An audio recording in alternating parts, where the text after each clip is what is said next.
रायगड आणि पुण्याला आज पावसाचा रेड अलर्ट. मुंबईसह काही जिल्ह्यांना पावसाचा ऑरेंज अलर्ट. राज्यात पुढचे 5 दिवस चांगला पाऊस पडणार असल्याचा हवामान विभागाचा अंदाज. परशुराम घाटातल्या पावसाच्या पाण्याच्या प्रवाहासाठीचा सिमेंट कॉन्क्रीटचा मार्ग खचला. पायऱ्यांच्या स्वरूपातील कॉन्क्रीट चॅनल तुटलं. तुटलेल्या कॉन्क्रीटचा भाग खाली कोसळण्याच्या स्थितीत. तुटलेला भाग कोसळल्यास पेढे गावाला धोका. गॅबियन भिंतीच्या पायाखालची माती सुद्धा सरकली. अमरावतीसह पश्चिम विदर्भात 5 तारखेपर्यंत मुसळधार पावसाचा अंदाज. जुलै महिन्यात विदर्भात अल निनोचा विशेष परिणाम नाही. जूनच्या शेवटी आणि जुलै महिन्याच्या सुरुवातीला विदर्भात बहुतेक ठिकाणी चांगला पाऊस. पहिल्याच पावसात राजापुरातील शिवसृष्टी प्रकल्पाचं बांधकाम खचलं. निकृष्ट कामावरून नागरिकांचा संताप. नगराध्यक्षा हुस्न बानू खलिफे यांनी घटनास्थळी धाव घेत प्रत्यक्ष पाहणी केली.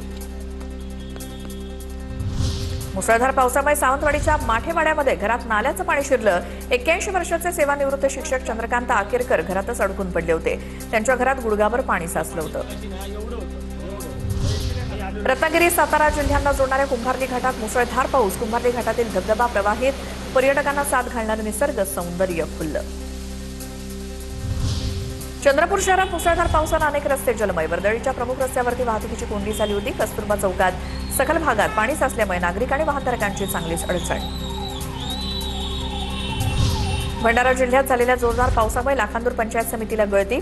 पंचायत समितीचे संवर्ग विकास अधिकारी, सभापती आणि उपसभापतींच्या कक्षात पाणी गळती झाल्यामुळे कामकाज ठप्प. प्रशासनाची तारांबळ. सिंधुदुर्गाच्या सावंतवाडीत झालेल्या मुसळधार पावसाचा फटका बांदा आणि शेर्ले परिसराला बसला. शेर्ले बाजारवाडीतील रवळनाथ मंदिराचं छप्पर अचानक कोसळलं. मंदिरात कुणी नसल्यामुळे मोठी जीवितहानी टळली.